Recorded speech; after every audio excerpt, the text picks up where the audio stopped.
Hi, welcome to Vijay's info. Sweet சாப்பிட்ணும் உங்களுக்கு திடீர்னு ஆசை வந்ததுன்னா டக்கு நம்ம செஞ்சிடலாம். வாழைப்பழம் மட்டும் வீட்டில் இருந்தால் போதும், மற்றதெல்லாம் நம்ம வீட்டில் கட்டாயமாக இருக்கும். வாழைப்பழத்தை ஒரு சின்ன வாழைப்பழம் 3, எந்த வாழைப்பழம்னாலும் சரி, நான் சின்னதுனா 3 எடுத்திருக்கேன். நாட்டு சர்க்கரை 1 கப்பு, அதே மாதிரி 1 கப்பு கார்ன்ஃப்ளவர் எடுத்திருக்கேன். நெய் ஒரு 4 ஸ்பூனு, ஏலக்காய் தூள் ஒரு 1/4 ஸ்பூனு, ஒரு பிச்சு உப்பு, ஃபுட் கலர் கொஞ்சமாக எடுத்துக்கலாம். இவ்வளோ நமக்கு தேவையானது. சூப்பரான ஹெல்த்தியான ஒரு அல்வா. டக்கு நம்ம ஒரு 10 நிமிஷத்தில் செஞ்சிடலாம். இதை எப்படி செய்யலான்னு பார்க்கலாம். அதை நல்ல தோல் எடுத்துடலாம். தோல் எடுத்துட்டு மிக்ஸி ஜாரில் போட்டு அடிக்கலாம், அடிச்சுக்கலாம். இல்லாட்டா கையில் மசிக்க முடிஞ்சால் நம்ம கையில் மசிச்சு எடுத்துக்கலாம். நல்ல கனிஞ்ச பழமாக இருந்தால் ஈஸியாக வந்துடும்.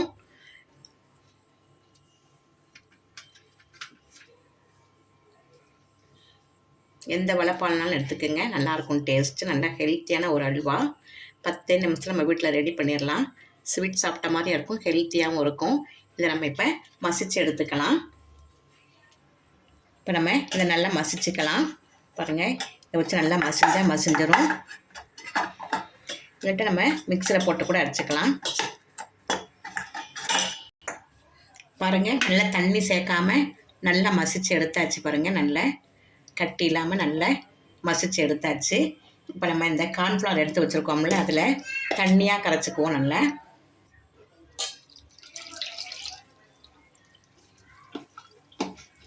நல்லா தண்ணியாக கரைச்சிக்குவோம், இல்லாட்ட டக்குன்னு கெட்டி ஆயிரும்.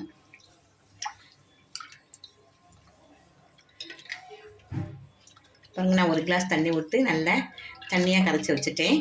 இப்போ நம்ம எப்படி செய்யலான்னு பார்க்கலாம். இப்போ ஒரு கடாய் அடுப்பில் வச்சுருக்கேன். அடுப்பு நல்லா சூடாகிடுச்சு கடாயி. இப்போ அதில் நம்ம எடுத்து வச்சுருந்த நெய்யிலேருந்து ஒரு 1/4 ஸ்பூன் நெய் விட்டுக்கிறேன். நெய் விட்டுக்கிட்டு நம்ம முந்திரியை பொரித்து எடுத்துக்கலாம்.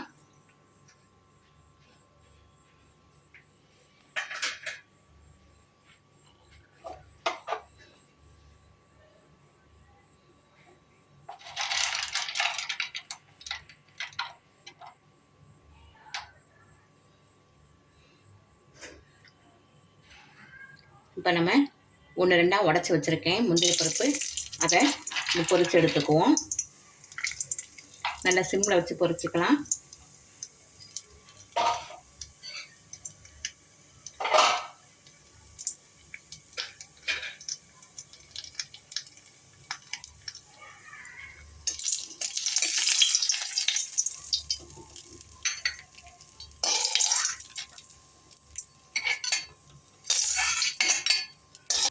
அந்த நெய்யிலே நம்ம அரைச்சி வச்சுருக்கோம், நல்லா கரைச்சி வச்சுருக்கோம்ல வாழைப்பழம், அதை போட்டுடலாம். தண்ணி இல்லாமல் நல்லா மசிச்சு வச்சுருக்கோம், அதை போட்டுடலாம். உங்களுக்கு கையில் மசிக்க முடியும்னா மிக்சியில் கூட அடிச்சுக்கிங்க.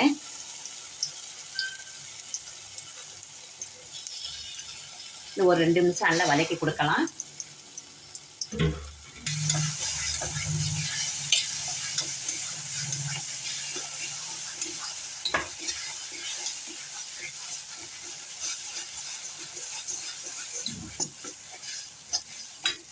அடுப்பு சிம்மிலே இருக்கட்டும்.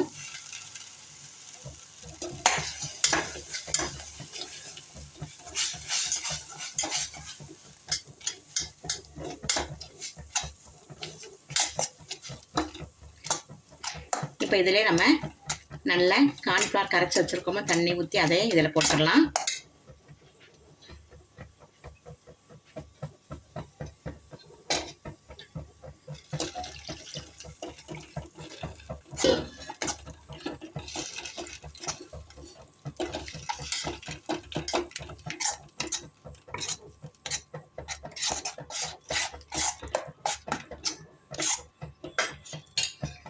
நல்லா டேஸ்டியான அல்வா டக்குன்னு ஒரு 10 நிமிஷத்துக்குள்ள ரெடி ஆயிரும். பாருங்கள், இதை ஒரு 2 நிமிஷம் நம்ம இப்படி கலரி கொடுத்துருப்போம். கை விடாமல் கலரணும், இல்லாட்டா தங்கிரும் டக்குன்னு அடியில் போய்.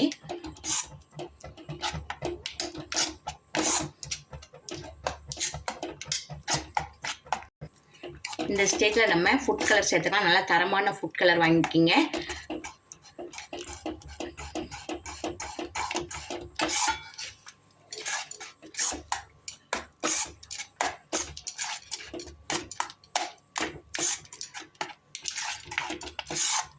நல்ல தாராளமாக 5-6 பேர் சாப்பிட்ற மாதிரி டக்குன்னு ரெடி ஆயிரும் இந்த அல்வா.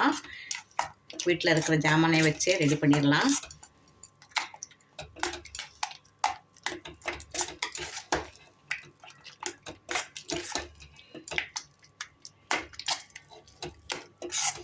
இப்போ நம்ம நாட்டு சர்க்கரை எடுத்து வச்சுருக்கோம், அதை போட்டுடலாம். 1 கப்பு கார்ன்ஃப்ளவருக்கு 1 கப்பு நாட்டு சர்க்கரை எடுத்திருக்கேன். உங்களுக்கு கூட ஜாஸ்தியாக இனிப்பு வேணால் இன்னும் கொஞ்சம் 1/4 கப்பு கூட போட்டுக்கலாம், நல்லா தான் இருக்கும்.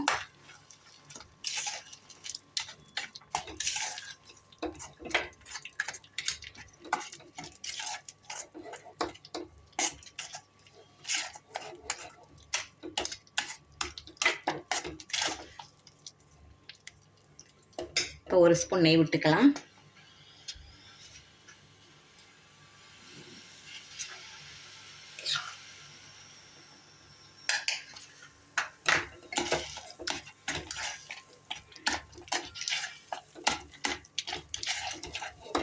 இப்போ நம்ம ஸ்வீட் நல்லா எடுத்து கொடுக்கறதுக்காக 1 பிஞ்ச் உப்பு சேர்த்துக்கலாம்.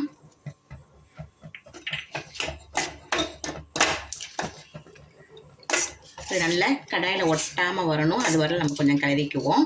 இப்போ கொஞ்சம் ஏலக்காய் தூள் எடுத்து வச்சுருக்கோம்ல, அதையும் போட்டுடலாம்.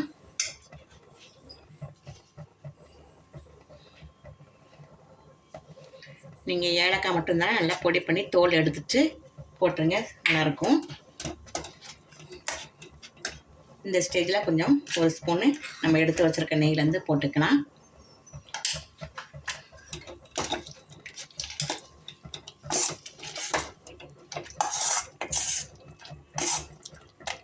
நம்ம கோதுமை அல்வா மாதிரிலாம் நிறைய நெய் இழுக்காது, ஒரு 4 ஸ்பூன் நெய் இருந்தால் போதும். கோதுமை அல்வாக்கே டஃப்பு கொடுக்குற மாதிரி இந்த பனானா அல்வா செம்ம டேஸ்ட்டாக இருக்கும்.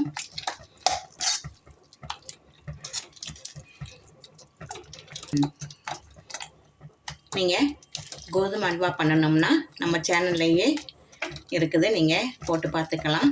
சூப்பராக திருநெல்வேலி அல்வா செஞ்சு வச்சுருக்கேன், இருட்டுக்கடை அல்வா. அதையும் எப்படி செய்யணும்னு போட்டு வச்சுருக்கேன். அந்த வீடியோ பார்த்தீங்கன்னா உங்களுக்கு நல்லா புரிஞ்சிடும். பாருங்கள், 1 ஸ்பூன் நெய் விட்டுக்கலாம்.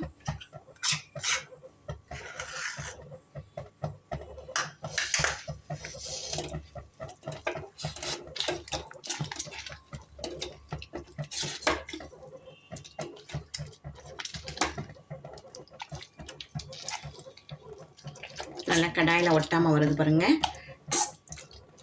இப்போ நம்ம பொரிச்சு வச்சுருக்கிற முந்திரியை போட்டுடலாம்.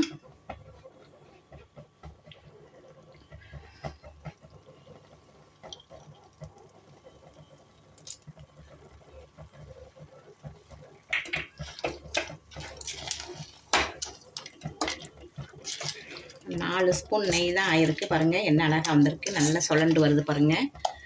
ஆனால் டேஸ்ட்டு செம்மையாக இருக்கும்.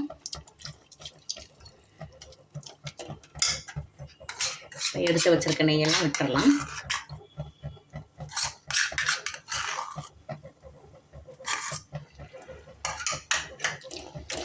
அவ்வளோதான், ரெடி ஆயிடுச்சு பனானா அல்வா.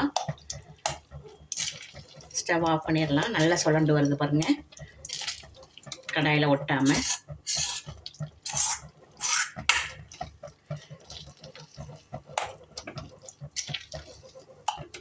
சூப்பரான பனானா அல்வா ரெடி ஆயிடுச்சு.